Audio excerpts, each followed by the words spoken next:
Hey everybody, this is Vince Miller. Welcome to the Daily. Right here, we just study the Bible a few verses at a time, which is the best way to do it. Today, I want to give a shout out to Terry Mishcler from Mechanicsburg, Pennsylvania. What a tough name, Mechanicsburg. That is as masculine as it gets, right? Thank you, Terry, so much for your partnership in Project 23. We can't do this without you. The text today is Judges chapter 11, verses 12 through 28. It is a long one, brother. I hope you enjoy it. It is the story of the conversation between Jephthah and the enemy king. So then Jephthah sent messengers to the king of the Ammonites and said, "What do you have against me that you have come to me to fight against my land?" And the king of the Ammonites answered the messengers of Jephthah, "Because Israel, on coming up from Egypt, took away my land, from the Arnon to the Jabbok and to the Jordan. Now therefore restore it peaceably." Jephthah again sent messengers to the king of the Ammonites and said to him, "Thus says Jephthah, Israel did not take away the land of Moab or the land of the Ammonites, but when they came up from Egypt, Israel went through the wilderness to the Red Sea and came to Kadesh. Israel then sent messengers to the king of Edom, saying, 'Please let us pass through your land.' But the king of Edom would not listen, and they also sent to the king of Moab, but he would not consent, so Israel remained at Kadesh. Then they journeyed through the wilderness and went around the land of Edom and the land of Moab, and arrived on the east side of the land of Moab and camped on the other side of the Arnon. But they did not enter the territory of Moab, for the Arnon was the boundary of Moab. Israel then sent messengers to Sihon, king of the Amorites, king of Heshbon and Israel, and said to him, "Please let us pass through your land to our country." But Sihon did not trust Israel to pass through his territory. So Sihon gathered all his people together and encamped at Jahaz and fought with Israel. And the Lord, the God of Israel, gave Sihon and all his people into the hand of Israel, and they defeated them. So Israel took possession of all the land of the Amorites who inhabited that country, and they took possession of all the territory of the Amorites, from the Arnon to the Jabbok, and from the wilderness to the Jordan. So then the Lord, the God of Israel, dispossessed the Ammonites from before his people Israel. And are you to take possession of them? Will you not possess what Chemosh, your God, gives you to possess? And all that the Lord our God has dispossessed before us, we will possess. Now are you any better than Balak, the son of Zippor, king of Moab? Did he ever contend against Israel, or did he ever go to war with them? Well, Israel lived in Heshbon and its villages, and in Aroer and its villages, and in all the cities that are on the banks of the Arnon, 300 years. Why did you not deliver them within that time? I therefore have not sinned against you, and you do me wrong by making war on me. The Lord, the judge, decide this day between the people of Israel and the people of Ammon." But the king of the Ammonites did not listen to the words of Jephthah that he had sent to him.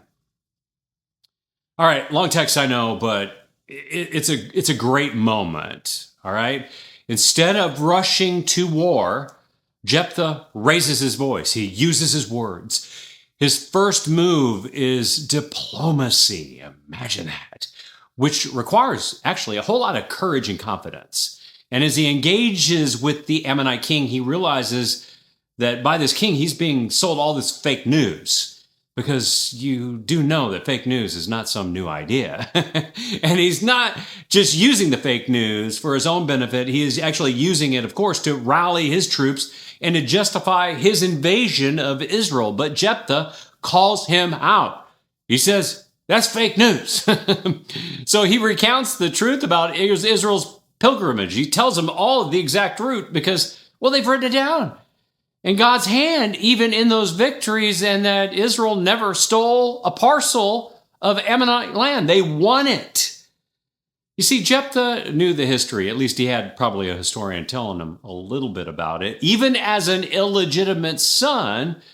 So he really didn't need to distort the truth or negotiate out of fear. He just told the truth. He stood firm. He trusted the facts. And then, as you can see here, he left the outcome to God. The Lord, the judge, will decide this day. I like that he did it that way, don't you? See, Godly leaders never rush into battles that they can settle with truth. And I think we live in a time where everyone is like quick to argue and fight and cancel. But wise leaders, they really know when to pause, to pump the brakes, to speak truth clearly, and let God be their defender. You know, sometimes we wrongly believe that maybe our silence means weakness or even diplomacy with an enemy means compromise. But we forget that truth is a weapon. Truth is a weapon, folks.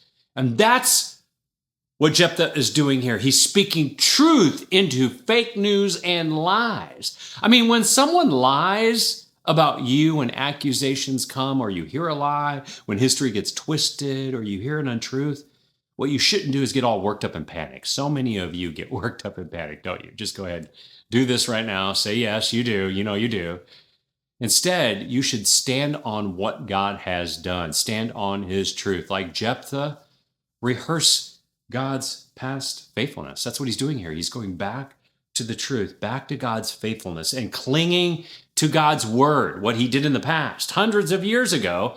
And then he was going to let God be the judge and decide if they were going to go to war, which of course they do. Spoiler alert. So maybe today you're facing a relational conflict, or some workplace injustice, or someone has twisted your story.